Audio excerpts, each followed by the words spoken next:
Assalaamu calaykum waraxmatullaahi wabarakaatuh.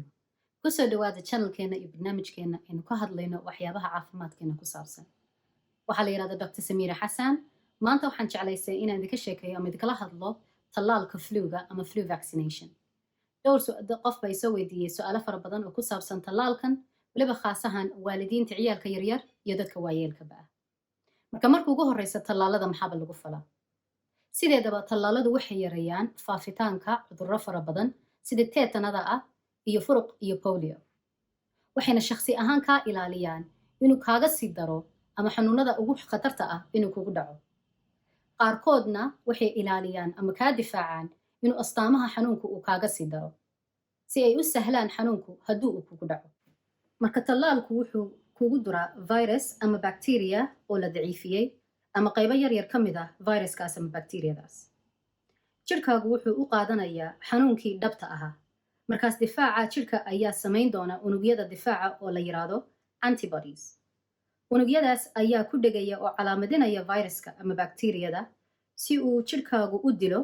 Unugyadaasna badanaa dhowr sano ama noloshaada oo dhan ayay jirkaagu ku raagayaan. Marka dambe haddii aad la kulantid cudurkii lagaa tallaalay, difaaca jirkaaga ayaa xasuusanaya oo hore u dilaya cudurkaas intaanay xanuun kugu noqon. Hargabka fluga ah waxaa keena virus la yiraahdo influenza. Wayna ka duwan tahay durayga sahlan oo loo yaqaano common cold.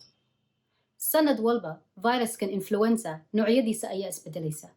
Marka waxay sababaysaa sanad walba in tallaal cusub loo sameeyo si cudurkan looga hortago. Sidaa daraaddeed ayaa dadka loogu yeedhaa tallaalkan sanad kasta. Marka cudurka fluga astaamihiisa sidaad u garanaysaan waxaa ka mid ah qandho, qufac, jir xanuun, lafa garaac, cunto xumo iyo daal fara badan. Laakiinse qayb yaroo dadka ka mid ah waxay ku beeri kartaa bronchitis ama pneumonia. Dadka qaarkiina waxay u baahan karaan in dhakhtarka loo dhigo, qaarkoodna ay u dhiman karaan. Marka haddii dad badan la tallaalo, waxay yaraynaysaa khatarta faafitaanka viruskan, weliba khaas ahaan inuu ku faafo dadka halista ku jira sida dadka waayeelka ah ama dadka xanuunada horeba u qabay. Tallaalka flu vaccination waxay tahay difaaca ugu fiican oo laskaga ilaaliyo cudurkan fluga ah. Dadka waaweyn irbad baa lagu duraa oo lagu tallaalaa, ciyaalka yaryarna badankood sanka looga buufiyaa tallaalkooda. Lama oran karo haddii aad tallaalka qabtid inaanu flugu ama hargabku aanu marnaba kugu dhaci karin. Laakiinse waxay yaraynaysaa astaamihiisa iyo muddada uu kugu jirayo. Marka waxaa laga yaabaa cudurku hadduu kugu dhaco isagoo si sahlana inuu kugu dhaco oo kaaga sii baxo. Waxayna joojinaysaa inaad dadka kale qaadsiisid, weliba khaas ahaan dadka xanuunada hore u qabay oo halista ku jira. Haddii uu qofku isku mar qaado coronavirus iyo hargabka fluga ah, waxaa laga baqsan yahay inuu xanuunku kaga sii daro. Marka sanad walba markuu qabowuhu soo dhow yahay, waxaa si gaara mudnaanta loo siiyaa oo lagu horreysiiyaa tallaalka dadka waayeelka wixii da'doodu ka weyn tahay 65 jir, dumarka uurka leh, wixii xanuunada hore u qabay, dadka si gaara loo daryeelo, wixii ka shaqeeya NHS ama care home-ka oo staff memberska ah, iyo ciyaalka yaryar oo da'doodu tahay 2 ilaa 3 jirka ah, wixii iskuulka hoose ama primary school ku jira, iyo wixii year 7 ku jira. Badanaa carruurta waxaa lagu tallaalaa nasal spray, tallaalka sanka laga buufiyo. Sababta oo ah way ka fiican tahay tallaalka irbadda ah xagga kor u kicinta difaaca jirka. Waxaa ku jirta tallaalka sanka laga buufiyo viruskii oo nool, laakiin si aad loo daciifiyey si aan ilmuhu xanuun ka qaadin. Laakiin tallaalka sanka laga buufiyo waxaa ku jira gelatin, khansiir laga sameeyey. Sida daraaddeed waalidiin badan baa u diidi kara ilmahooda tallaalkan. Carruurta xanuunada hore u qaba oo ay da'doodu gaarayso ilaa 17 jirka ah, sida xanuunada asthma ama diabetes ama wadna xanuun ama keliya xanuun, waxaa lagu tallaalaa irbadda. Tallaalka kadib waxaa laga yaabaa inuu qofku sheegto astaamahan sahlan oo ay ka mid tahay madax xanuun, daal, jir xanuun iyo appetite xumo. Laakiinse ayaamo gudaheed ayuu qofku kaga baxaa. Fikrado badan oo qalada ayaa dadka qaarkood qabaan.